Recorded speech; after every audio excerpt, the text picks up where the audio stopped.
Noob School.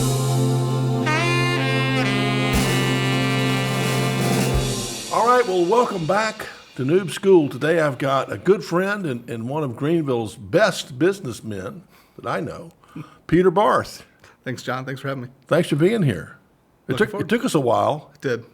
There's all this travel you got around the world. So true. We got it done today. We did. That's good. Well, Peter's done a lot. Okay, we're going to back up to the beginning here in a minute, but for the moment, Peter owns and runs. You have some investors, or is it all yours? Actually, so I don't own this one. You don't. You're running it. So chief product officer / chief operating officer. And it's Flatiron School. So it's the biggest coding school in the world. Depending on how you slice and dice the numbers, it's definitely there. One of the top couple. Yeah. So if somebody is rolling along in life and they're maybe unhappy with being a nurse or dental hygienist or construction worker or sales guy or whatever, and they have some proclivity for computers, they can go to your coding school. Yep. And in, 6 months? How many? Yes, we've got a couple options. If you're going full time, so Yeah. we have an in-person, a couple campuses around the country and online.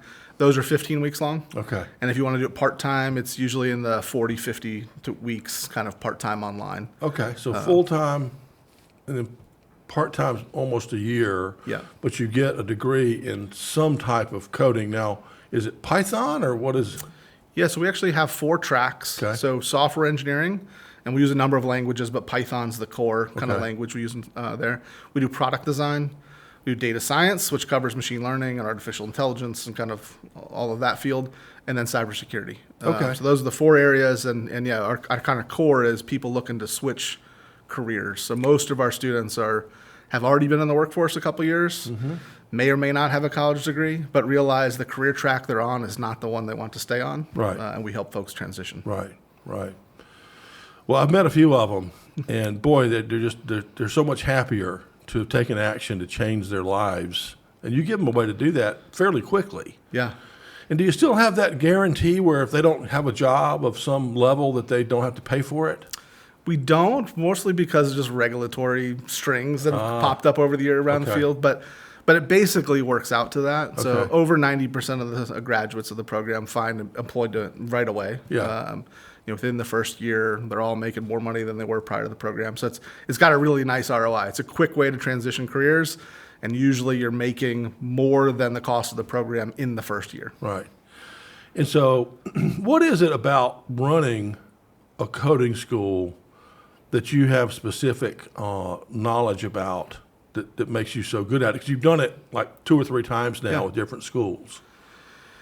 It's a really good question, and I've thought about this one quite a bit. But I'm not the smartest guy in the world. I think you meet lots of founders, and some of them are really hard workers, and some of them are geniuses. And I'm really passionate about this space. So I kind of got into it in the beginning I have 5 kids, and kind of we've homeschooled our kids and seen how they're all different, and how kind of traditional education may not be the right fit for some of them, and so I really got hooked, and it wasn't the right fit for me. I'm a college dropout. So as we were starting to think through that for my kids, and then also thinking about what I was doing as a business then, was incubating young startup companies and investing in them, and they had this need for talent, and the universities weren't really producing what they needed. So kind of solving both sides of that equation was like, all right, I know the business side of this human capital need, and I know the student side. I've got this firsthand experience with my own kids. Yeah. It's not a fit. So how do we marry the 2 things together? And so honestly, I think we got lucky early that the process worked. But then we learned a lot, and I think we learned a lot from being one very kind of scrappy and close to the action. So the Iron Yard was the first business. We scaled a ton, so we ended up in 25 different campuses, and a lot of kind of tier 2 and tier 3 markets, where I personally was very close to the action. And my co-founders, we were in the cities and working with the actual students. We didn't kind of get very far away. Yeah. And so that firsthand knowledge and kind of being able to iterate what's working. And it's kind of a unique thing in that you get to observe life change in your customer. Like people ask why I still do it, a number of times. And I said, that's the thing. Like it's a scalable, repeatable business. And I get to observe life change in my customer. Yeah. And it's not small. It's not like I'm entertaining them. We literally help people change their life. Right. And so I think the fact that like that has been something that I've been successful with, was able to repeat, and then have just stayed really passionate about. So now for 15 years, I've been doing that and tinkering on it. And I'm thinking this business, it's really a human service business. It's not a technology product. We're teaching technology. Yeah. But it's really about like keeping the focus on who's your customer, what's their experience, how do they actually get the job. And so that's what I've done for the last 15 years. Was stay So really you've focused just done on it 15 years, got better at. So the key areas I'm trying to understand. I mean, you have to understand how your website works, how you attract and convert people to customers. Sure. And then there's, I guess, getting and maintaining some level of excellence with the teachers. Yeah. So the interesting thing I think about my business that most people wouldn't think about is, and traditional education is not this way, but I have 2 customers. So we charge students for education. Yeah. But my ultimate customer is an employer. If they will hire the people coming out of the product. Right. And if they hire the people coming out of the product, it makes my primary customer who pays money really happy. Right. And so we have to strike that balance. And so what we've done, and like the model makes this work where it doesn't in traditional kind of 4-year university, is technology changes really quickly. We have to constantly adapt the curriculum to match what the employer wants to hire. And in a normal university, that's years, like the process to build a new curriculum and get it approved and get it out into the programs for the kids who are going through a 4-year program. So it may be 8 years. Yeah. By the time you notice change before you got graduates coming out of that. Right. And we change every time. So the 3-month-long cohorts, every cohort might be slightly different than the last one. Yeah. And so what we do is we spend a lot of time with employers on what do you actually need? What are you seeing with our current graduates you don't like, you wish to see more of, different backgrounds, different skills, and we constantly are tuning that dial. And so that's the thing that we've done really well, is make sure the product we're producing is really hireable in the market. And if it is, we know the kind of core paying customer will be happy, because that's what they kind of care what they're learning. They really want the outcome. They want the different job. career, right? Yeah. So that's the part we focus on. Yeah. Okay. We'll come back and flesh out Flatiron some more, but let's back up to the beginning. Yeah. I don't remember. I'm sure you told me, but I don't remember where you grew up. Oh, good question. So a little bit of everywhere. So my dad was a pastor and really a church planter. So we moved every couple of years and started a new church. A church planter, that's what it's called? Yeah. Okay. Yeah. Okay. We literally start new churches. So I spent most of my childhood, 3rd grade through 12th grade, in Central Florida. Okay. Number of different cities, primarily a city called Newport Richey, which is just north of Clearwater or Tampa. But born in Chicago, lived in Knoxville, Tennessee, Jackson, Mississippi, and a bunch of other places, mostly south. You were homeschooled, right?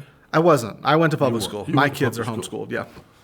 Yeah. Okay. So yeah, when people ask where I'm from, usually I say Newport Richey, Florida. Okay. And then you are a super smart guy. I'm sure of that. When you were in public school in Central Florida, did you find yourself learning anything? Yes, for sure. I learned lots. And I think talked before about this, but I think we have a little, some similarities. And I was an athlete in high school, and so I played all the sports, and that was kind of my full-time thing in high school was sports. Yeah. I got good grades, and it came fairly easy. I didn't spend much time studying. Yeah. I wasn't the best student by any means. I think I have some mild dyslexia, so like specifically writing papers and literature were not strong places for me, but I made it work, and I got good grades and was able to get into a good college, and but high school wasn't really about the academics for me, Right. but I definitely learned lots. Yeah. And the places I personally kind of attached to were really problem solving, and so that for me was math and science. So you knew you had some proclivity toward that early on. Yeah. Okay. Well, that makes sense. And then you what was your best sport? Basketball. Basketball. Yeah. Oh man, you should Too short for it, but you yes. should have been on our team. We needed you. That's cool. That's cool. So you went from Newport Richey, Florida, to Vanderbilt. Yeah. And how did you pick? That's a great school, obviously. How did you pick Vandy? Yeah, so this is like the basketball dreams bursting. So I was decent in high school, good for my school, and I had a vision in my head of playing Division I basketball. Yeah. Nobody was recruiting me for Division I. I had some offers for D2 and D3, and my dad really wanted me to go to a good school. So we did the Ivy League tour and Duke and Vanderbilt and a number of other schools like that. And so in my mind, Vanderbilt kind of was the straddle, was like it was the good school that Dad was going to be happy with, and it was in the SEC, and I thought maybe I could walk onto this team. They're kind of lower in the bottom half of the division, and that team I was never going to make that team. I was in the practice squad with the girls team, you know.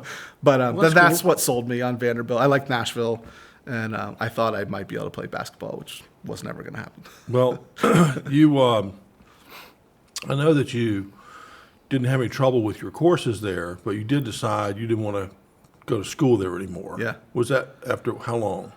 Pretty much right away. Away, and so, I'm gonna caveat this: I loved Vanderbilt. You did like love I that. loved the people, the environment. I just wasn't really interested in school at that time. Yeah.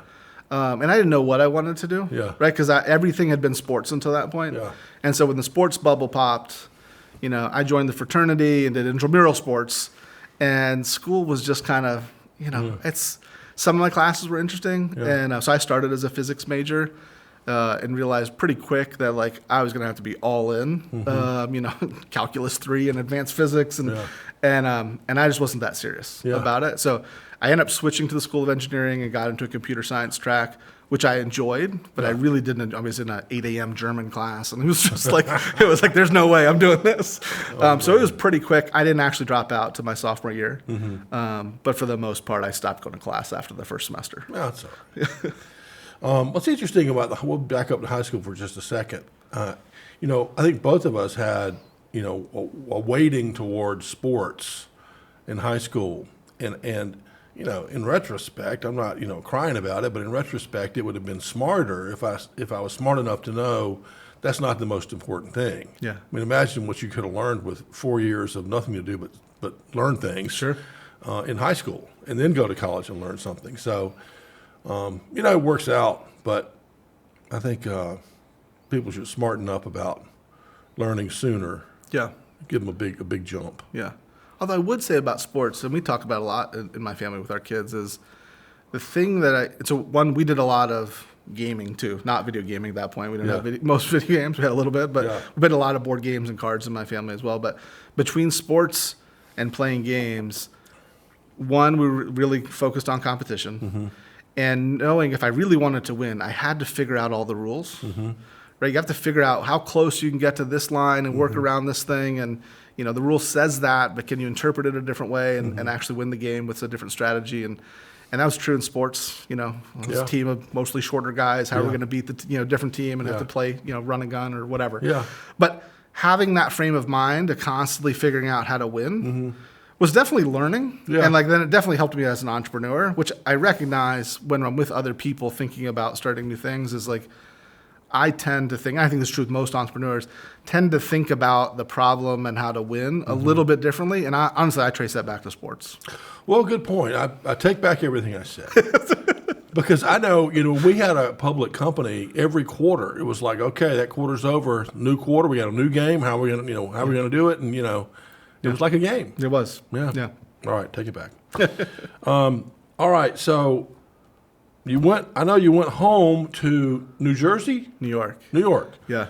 And you didn't know what you were going to do, and you dropped out, so you started working at a golf club. Yeah. And at this golf club, you met Jordan Belfort. Yeah. Jordan Belfort, the Wolf of Wall Street. That's right. Holy cow. Yeah. And you just were playing golf with him? Yeah. Yeah. So, interesting. So I grew up in Central Florida. My parents moved to Long Island, literally dropped me off at Vanderbilt in the moving truck. The first time I go home, it's not my home. There's not even a bedroom in the house. Right. I slept on the couch in the basement when I was home from school. So when I came home from school the first year, it was like, well, what are you going to do for the summer? And I had worked at some golf courses in high school, and so I said, well, I'll go do that. I'll go, caddy or work in the bag room or something. And so the North Shore of Long Island is a lot of money, and the clubs are very expensive and exclusive. And so I kind of worked my way through the clubs and kind of ended up at one of the lower end clubs that had a bunch of interesting characters. There's some kind of mafia guys that were there, and it was just kind of weird, kind of odds and ends kind of guys at the club.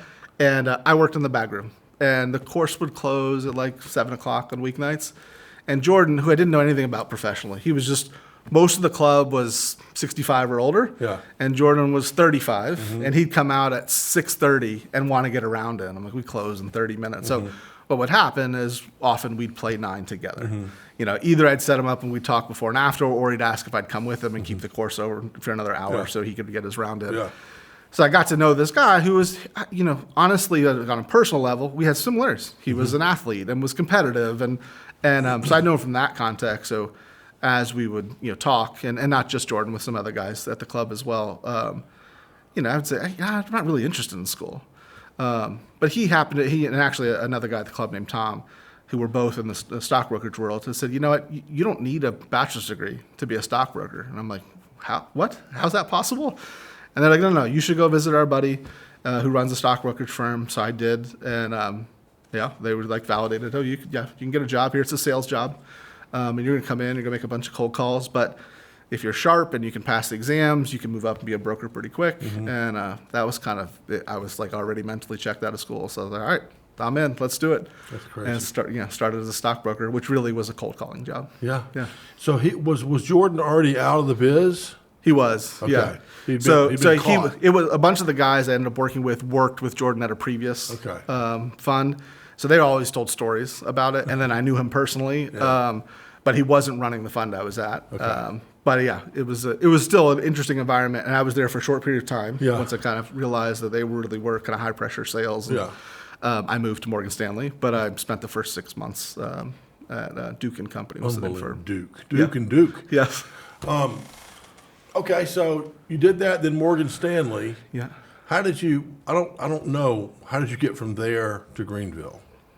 Yeah. So What did I miss? I missed yeah, no, something. it's a good question. So I was working in Long Island. I got married. My wife was a year ahead of me at Vandy, and she finished. Okay.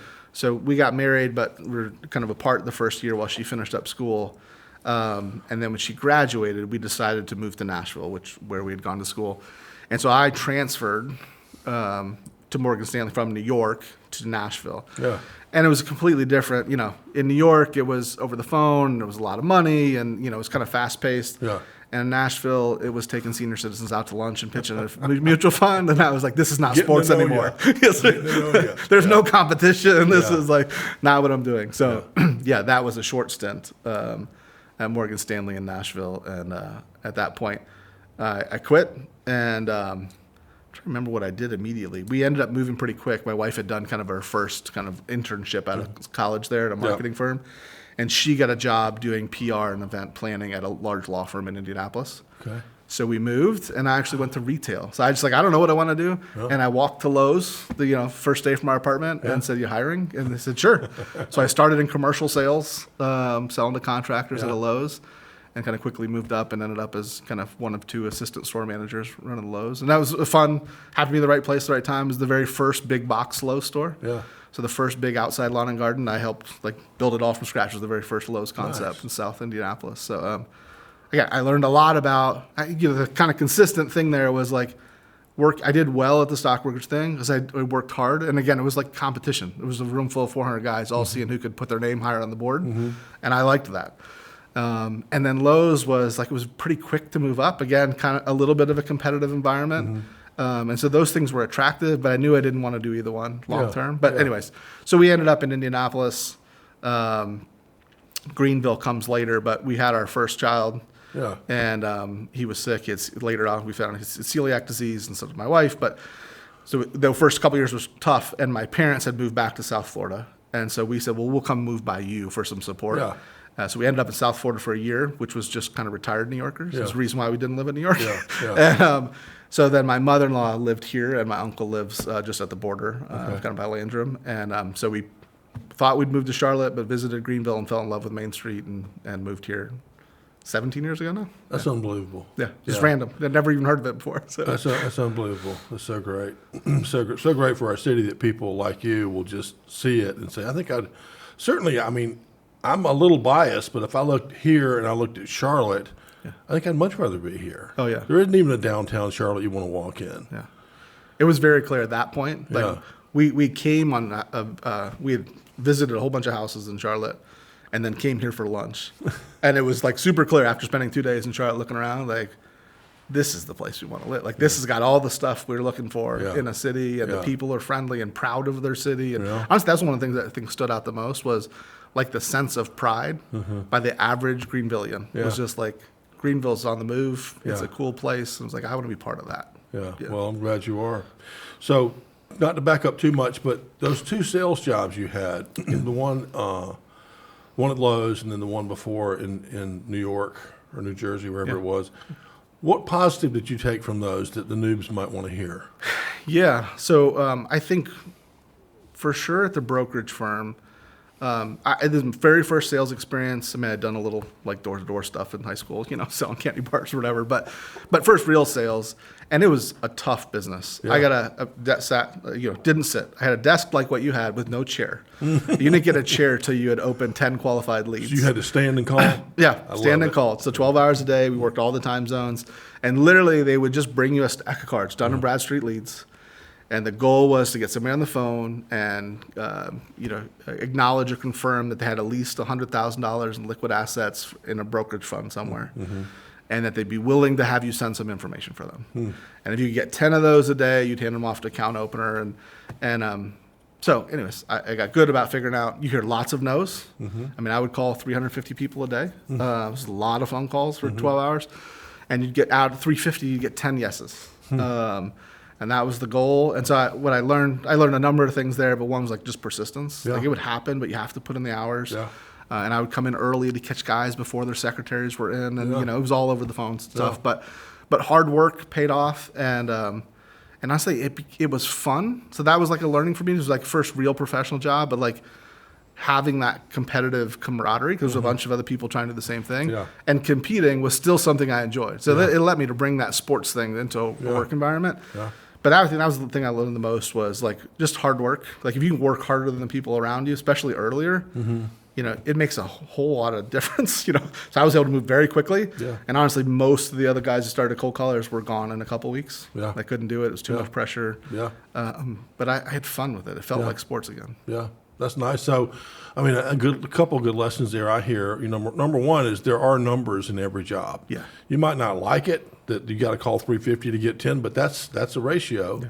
So if you want to get 10 a day, you got to call 350, and that's a ratio. So I like that. And also, when you look at the big picture of let's say a boiler room, a Jordan Belfort boiler room, the person or persons who get in early and get out in front and get a little bit of a lead, everybody knows it. And they just kind of lay down for you because they know that, Pete means business, and we're not going to be able to catch Pete.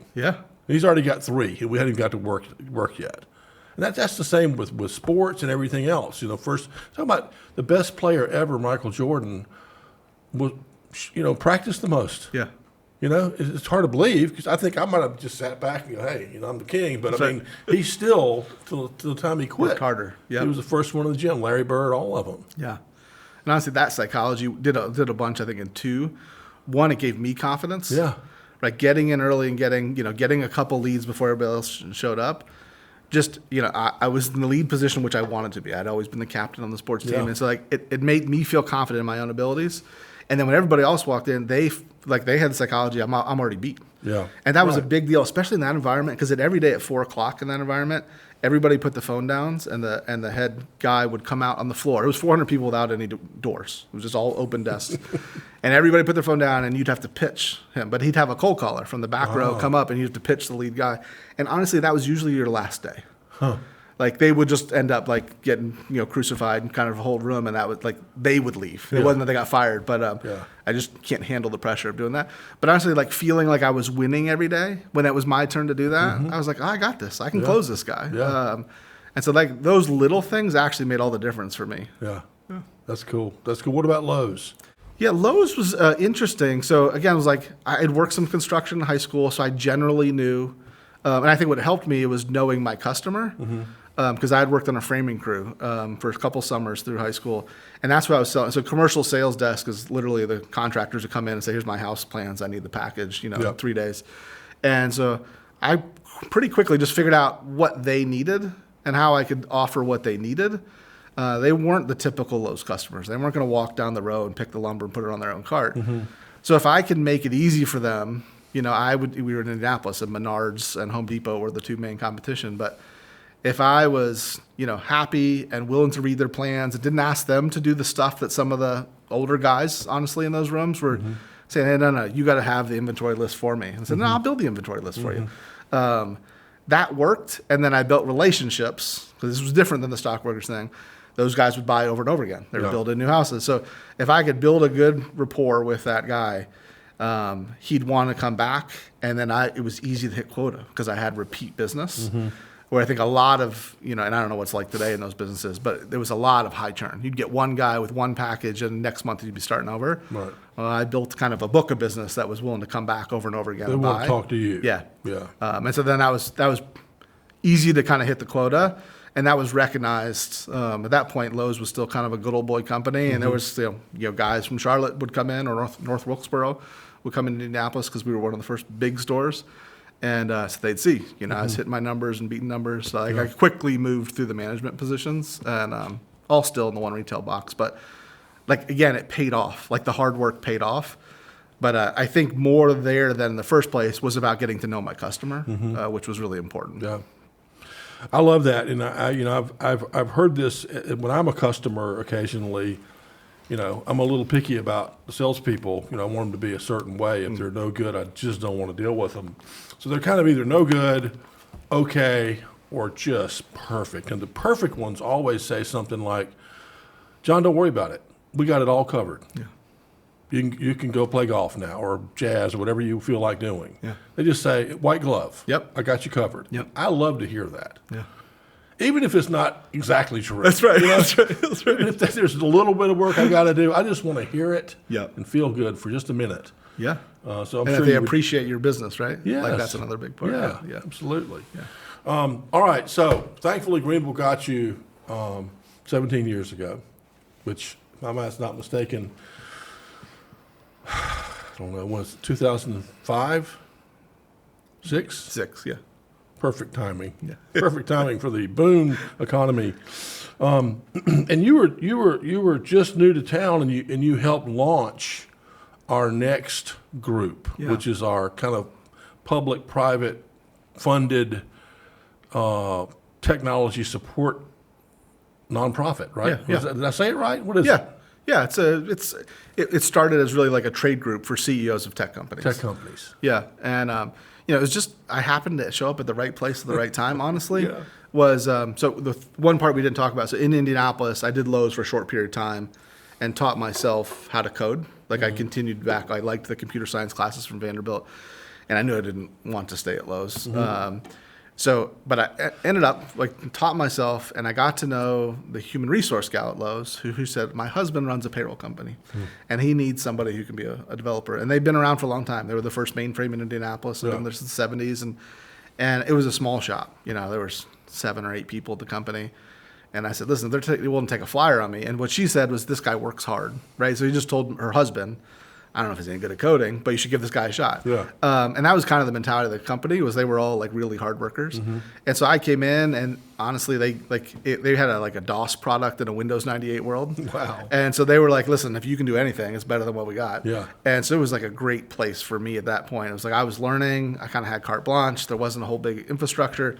But very quickly, I was able to build some things that made the business better. So I worked my way up very quickly. The company grew, became CTO. And then when we moved to Greenville, I had that position, but remotely. So I'd spent a year remote, and then Greenville.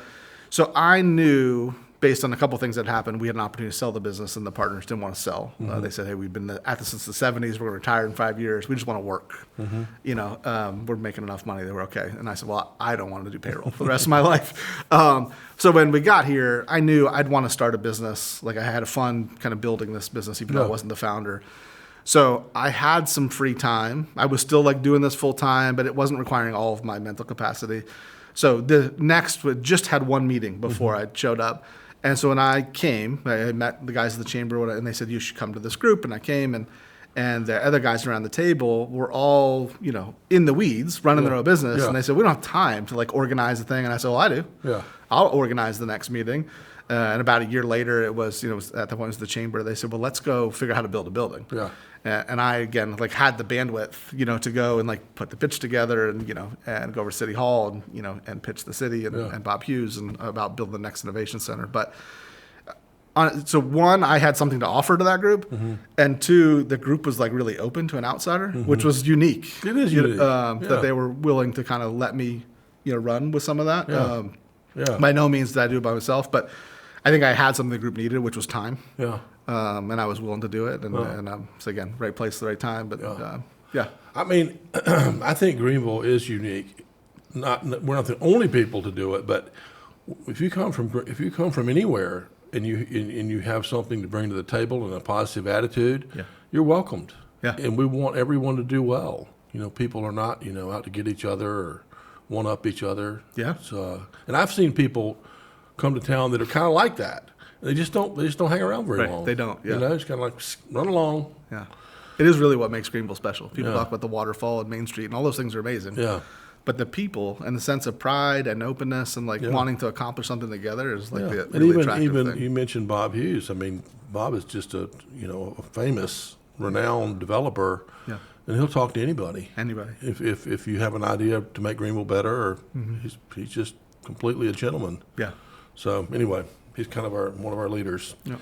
So after that, unless I'm mistaken, you had the idea for Iron Yard. Yeah. Is that right? Yeah. Okay. So Iron Yard, let me give you my definition. Yep. I don't know as much about it as you do, clearly, but I was one floor down from you in the old Bank of America building, which I think Bob owns now. Yeah. Or did. Yeah. Did, yeah.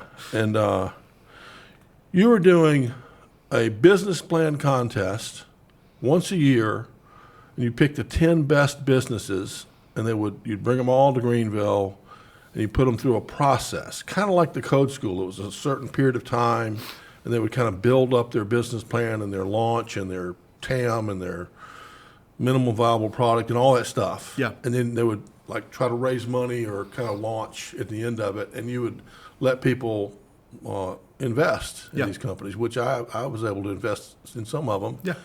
And some of them did well. They did. So you were doing that for like 6 years? Felt like that. I don't think it was that long. Yeah, I mean, what happened there, so we opened the next innovation center, and I was doing the remote CTO thing, and two other guys in the building said, let's start a tech company. So we started actually it was a sales product called Intro Mojo that was allowed you to pull a sales dossier on somebody before you met I them. remember that. Yeah, Colin Martin and Dan Welshman. Colin. And so anyways, we were working on that product for, I don't know, 9 months, a year. And right when we were kind of ready to really go to market, I reached out we were looking to raise money, and I reached out to Brad Feld, who's kind of a famous startup investor. And I knew he was invested in a competitor. So I knew he wasn't going to invest in us. But Brad also kind of holds himself out as I'm willing to meet with anybody anywhere. So he's actually what happened was he advertises, I think, 1 day a month that he'll go to the local bookshop in Boulder and you can book 15 minutes with him. Huh. And so I booked it. Yeah. And then I emailed him and I said, listen, I'll fly there if I need to, but will you take it over phone? And he said, I'll take it over the phone. Huh. So I got Brad on the phone and said, hey, like, would you mind just giving us some advice? Here's where we're at. I know you're invested in this other competitor. And Brad really flipped the table in that meeting, and he said, listen, you have an interesting product at completely the wrong time. Wall Street Journal's getting ready to run a week-long series on privacy around Facebook, and it's going to destroy what you're doing. And he said it's going to destroy the company I'm invested in. And sure enough, that happened. And but what Brad said is, we've built this thing called Techstars, which at that point in time, I think only existed in Boston, New York. Actually, New York, I wouldn't even live yet. I think Boston, Seattle, and Boulder. And he says, the White House is getting ready to do the Startup America thing. And so they've reached out if we would like open source what we're doing. And we already have been, but it's unmanageable. We got like 5 copycats. And he said, so we've decided we're going to launch this nationwide network, and there's no accelerator like us in the Southeast. So he just said, can you help me find, who's the right person, right partner? Should it be Atlanta? Should it be Charlotte? And so we hung up the phone. I said, well, I'll research it and get back to you, do you the favor. And I went and talked to Peter Welchman, and Peter said, you should do this. Like, it should be in Greenville. And I'm like, I'm doing this other thing. I can't do that thing. But it kind of sat on my heart for a couple of days, and I called Brad, and I said, I think it should be in Greenville. We could reach to both Charlotte and Atlanta and do this thing. So that's how I started the Iron Yard. And I copied their model, which was in Boulder, which was to invest in 10 companies at a time and mentor them for 3 months and then, invest in them and invite other investors to do that. But the interesting thing I did with Greenville was because we didn't have a lot of tech investors. Right. I mean, Larry was an early investor and a couple other guys in town but there weren't a lot Yeah. of tech investors in Greenville at the time. So what I did is I recruited a bunch of folks who would invest in other things. And I said, I don't need you to just believe I'm going to recruit 10 amazing companies. We're going to raise a little bit more money. And I'm also going to go to the Techstars demo day in New York and Boulder and Boston. And we're going to invest in some of their class. So I'm going to diversify the opportunity. 10 that are going to come to Greenville and probably 6 or 8 that are going to be from other places. And so we did that and that actually gave our group some exposure to these other things coming out of these interesting cities. So what I did is I ran 6 classes, but like it quickly, there's a thing between Spartanburg and Greenville. So Spartanburg right away reached out and said, hey, would you move that to Spartanburg? And I said, no, but so I went over and spent some time with some leaders in Spartanburg and said, what are you trying to do? And they said, well, we got all these college kids and they all leave. And I said, well, that's kind of the same thing I'm doing in Greenville. So if you're in it, let's just create a different focus. So I created a healthcare accelerator in Spartanburg and kind of a wide open, mostly consumer product in Greenville. So we ran over 3 years. We ran 6 classes, 1 in each market. And out of that, so we ended up with about 100 portfolio companies. So 60 out of our own, and then we invested in some others. And that's where I was like, as these folks were getting invested, they were either having to leave Greenville because they couldn't find enough engineering talent, or they were just struggling, saying, I can't find the right people, or we're having to pay too much. And so that's when we said, well, can we take the same 3-month program we do with companies and do it with people and match them up, like create the talent our portfolio needs. And that's how the Code School got started. So, so you did for 3 years, 10 companies a year? Is that right? 20, 10 in each city. Okay. 20 a year, so 60 total over 3 years, and you found that you couldn't get enough coding talent for those startups. Here. And so you started the coding school, which what was it called then? Was it called Iron Yard? The very first year was called The Next Big Thing, but then we rebranded it as the Iron Yard. Okay. And that was kind of we picked Grok as a tech conference in town, and co-working was actually called Co-work. I remember when you had, it was such a movement, it's hard to explain. I wish I had a picture of it, but you had, for this Grok conference, and when all these people would get together, it was just this wonderful just mix of just young, optimistic, smart people that were all into it. And remember right in front of the building when the fire hydrant broke? Yes. And it was just shooting water. It was a crazy moment. It was. But so you found you couldn't do that. So you started a coding school. Yeah. And fortunately for you, it took off like crazy. Yeah. And unfortunately for me in Greenville, we weren't doing the accelerator anymore. Yeah. Do you think that could happen again? I mean, you or somebody else could do that again in Greenville? Yeah, I think so. It was an interesting point in time where it didn't exist very, very in many places around the world. And then it exploded. So it went to, there was 5 accelerators to there were 3,000 of them around. Yeah. So for a while I sat on the board of the Global Accelerator Network, which is a group we started as kind of this founding group. And it just was everywhere, literally all over the world. So that was too much. There weren't that many companies to fill all the accelerators. And that bubble's kind of popped. So there's way fewer now. So I think there's an opportunity again. But I think one of the things I learned in that was the healthcare thing I did in Spartanburg was actually way more interesting than just the wide open because it was focused. Yeah. And so one of the things I did that I think worked really well there, but one of the guys in Spartanburg had a relationship with Mayo Clinic. And he said, I can set you up, if you want to go up there and do that. And I said, well, I would love to go there, figure it out. So I went up and met with the ventures team, which is mostly figured out how to commercialize IP that the doctors at Mayo Clinic are coming up with. They do some investing. They manage some of the pension funds. And so I went to them and asked them what their problems were. So this was sales. So I wasn't a sales role, but this was sales.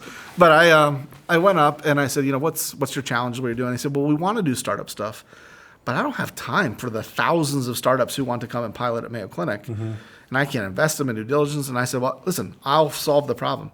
Everybody who comes to you that's early stage, you tell them they need to go to the Iron Yard in South Carolina. And then you guys just come down once a year and mentor some guys in the program. So they would come down twice, see the companies at the beginning, give them its advice, come back at the end of the program, see them again. And then they'd take the top 1 or 2 and say, you guys are ready. We'll take you back to Rochester. We'll figure out a pilot. We may invest in you.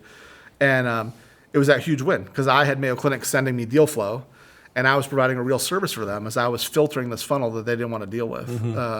And so that was like a really interesting win-win. Yeah. And then I was able to provide a unique, because there were other healthcare accelerators, but I had Mayo Clinic coming. Yeah. And so like I think that model in Greenville will be super interesting to build on some of our historic strengths, manufacturing, textiles, say, hey, we've got an incubator for maybe it's tech companies in manufacturing or robotics and but like one that's specific, that there's a reason if you're the best robotics startup in the company or in the country that you want to be in Greenville because of the mentors or access to large scale companies. And I think that would do really well. So something more specific. I mean, automotive perhaps. Oh, for sure. I mean, we've got a real nugget there. Yep. Sure. Well, it's interesting from a sales perspective. I mean, I keep hearing some common threads from you because I mean,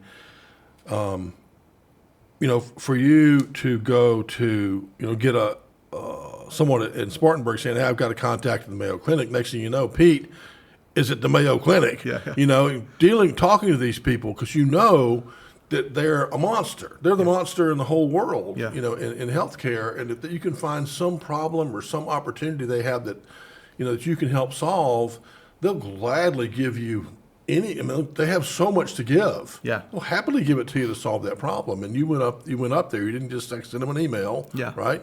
You went up there and you found out what their intentions were and what their problems were, and you said, "I can solve it for you." Yeah. Yeah. And it's amazing, and particularly with the keyboard warriors today of salespeople, that I sent them an email. Yeah. And they never responded. So I guess there's no interest up at the Mayo Clinic. Yeah. Yeah. And I think there's, again, like the world's different, but in some ways, much the same. But what I found over and over again in my career, and again, like not always in traditional sales roles, but you're always selling, right? Yeah. No matter what role you're in. But I found if I was ever coming to town and I was going to be there for 2 days, anybody would take my meeting. If you called and say, "Hey, would you meet with me sometime in the next 3 months?" You're never getting that meeting. Right. But if I say, "I'm going to be in Boulder next Tuesday," I would line up a whole day of meetings. Yeah. So I just flipped that on its head, and I said, "Listen, I'm just going to say I'm coming to Salt Lake City, and I will go on the plane if I need you for the meetings, and I'll line up and say, hey, I'm going to be there next week. We have these meetings," and then I'd say, would you be willing to open remote? If not, I will be there. Yeah. And that's worked over and over again. Or if I'm going for a conference, I will intentionally book an open day on either side and try to meet with anybody who's interesting when I'm there. But especially in the early days of the Iron Yard, I traveled a lot. And I took advantage of that time I was there. I wasn't ever going to the bar or restaurant with my buddies at night. I was meeting new people before the conference, after the conference, so I just tried to leverage that as much as I possibly, because once I had the relationship, I knew I could keep it. Yeah.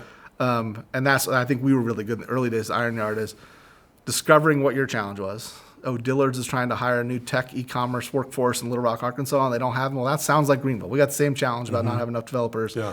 How can we figure that out? Okay, we'll stand up a code school in Little Rock in partnership with Dillard's. Yeah. And it was what they wanted to hear. I wasn't trying to sell them something they didn't want. But I think we had a pretty good. They might provide something in kind, like the building or guaranteed to hire 7 people a year, whatever the deal is. There was always something in it for us. Yeah. And we just designed the win-win. Yeah. We when we had a public company, Pete, I used to do it all the time. I would just say, what are the top 10 possible deals for the quarter? Yeah. And I would contact each one of them and say, hey, I'm going to be in, Little Rock this week. Can I come by and see you and talk about the contract? Yeah. And it works like a charm. Oh, 100%. Yeah. Yeah. And just you got to show up, and particularly these days, people just love it. They love. Oh, for sure. If you'll just show up and tell them that they're important and you want to hear what's going on. Yeah. That's good. Okay, so you did that, and then with the time we have left, I want to get through. I know you sold it, and then you bought it back. And is that right? You sold it, bought it back, sold it again?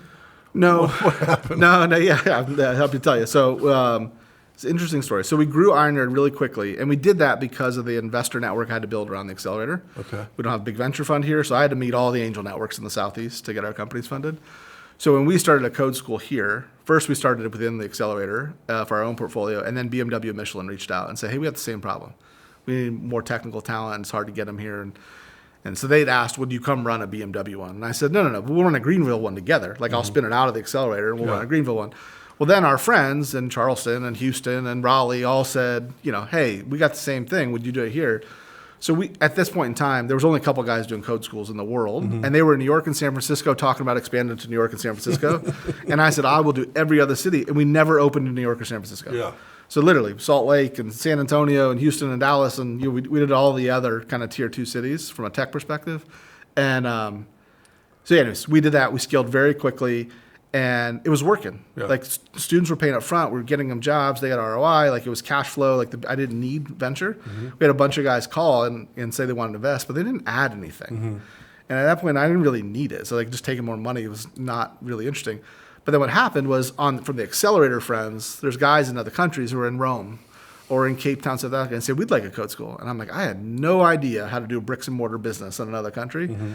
So we happened to have this group call on us, Apollo Education Group, and they owned schools around the world. And I said, all right, this is interesting. You guys are interested in investing in us, and they wanted to buy us. And I said, I want to sell the whole thing. I'm really passionate about the business. But we ended up selling 60% of the business.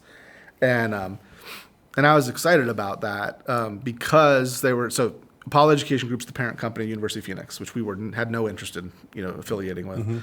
But they were pivoting from that business. Under the Obama administration, that business became really difficult because they wanted transparency on outcomes, and they weren't there. And so they bought all these other schools around the world who were really focused on kind of high-quality vocational education, which is what we've done. So we took their investment, and honestly, when Hillary Clinton didn't win and Trump won, they were like, screw the diversification. We're going back to printing money in the core business. So they were sold to private equity acquired them. They were public. Were taken private. And so we were kind of caught up in the mix of that. And so it became really difficult. I tried to buy the business back, but they had kind of entangled the regulatory licenses. And so I was going to have to take over all the assets but not operate for 6 months. And I was just like, this is dumb, So let it go, taught out the school, so announced, stayed on for 18 months while we kind of finished teaching all our students.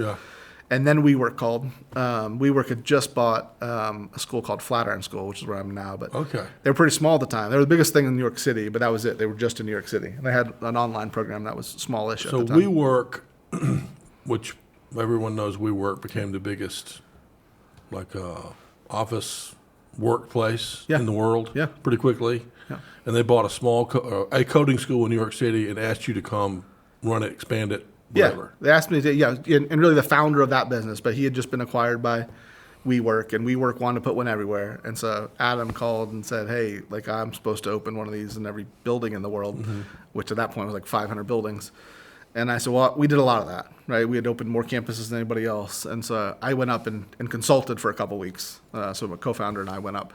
And I really fell in love with the team. I'm like, I'd kind of become a little jaded after I sold it to the public company, and it was a big company, and I was like, this big company stuff again. But I went in and I was like, these are my people, and they're doing the thing I'm passionate about. So I stuck around for 6 months consulting, and that was basically full-time consulting.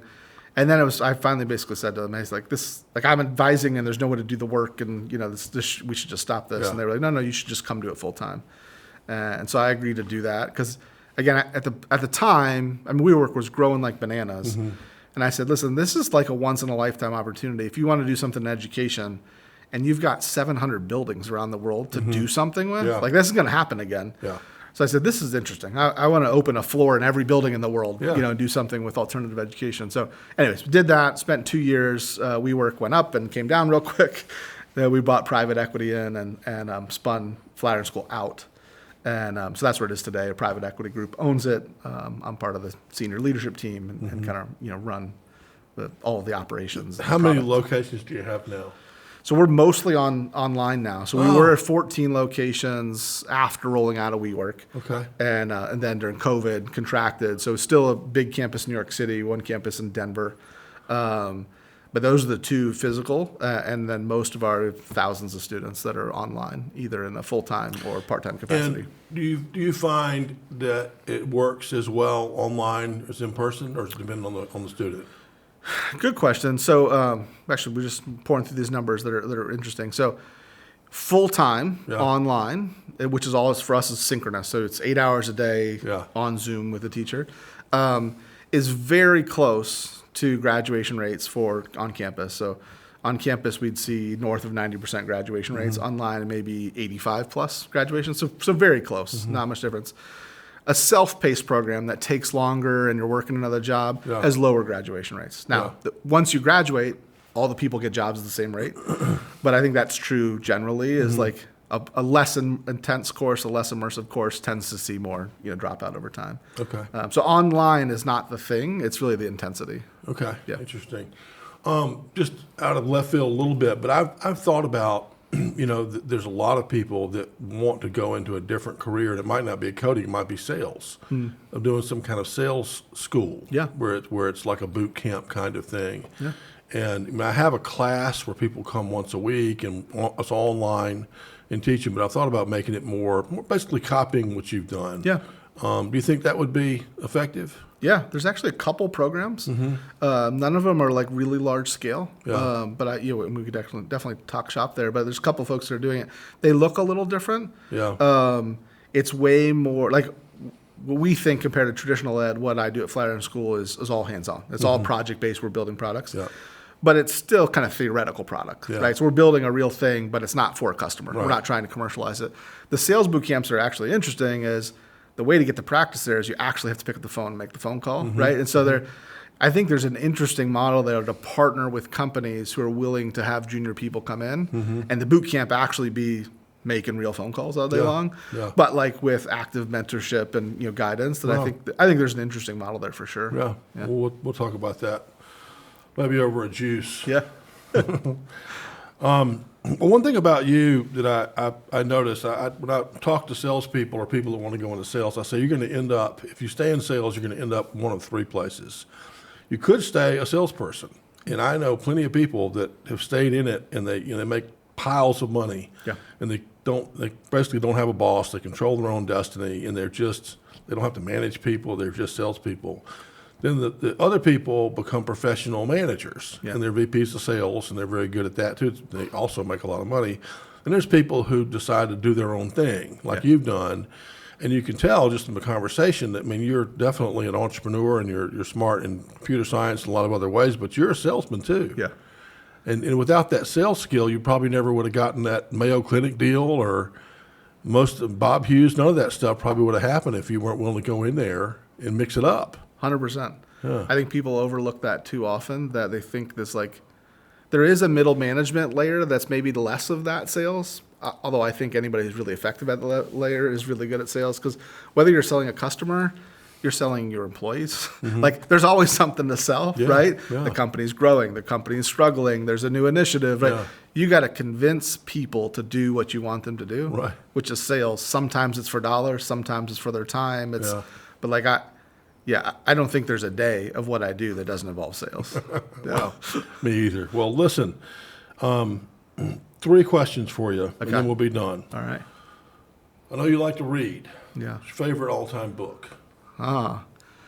So it's interesting. I do read a lot. I tend to read more in kind of the sci-fi fantasy world than kind of business books. I feel like I live the business stuff all day long with people. Yeah. So my favorite book... Boy, that's a tough one. I would probably say Project Hail Mary by Andy Weir, who's the guy who did the movie Martian, Matt Damon. But that author has written a book called Project Hail Mary. It maybe came out in the last 2 years, but it's about space, and it's a really well-done book. But I read multiple books a month, but they tend to be for fun. Project Hail Mary. Okay, yes. I'm going to have to read that if that's your favorite. Your favorite band? Ooh. This is good.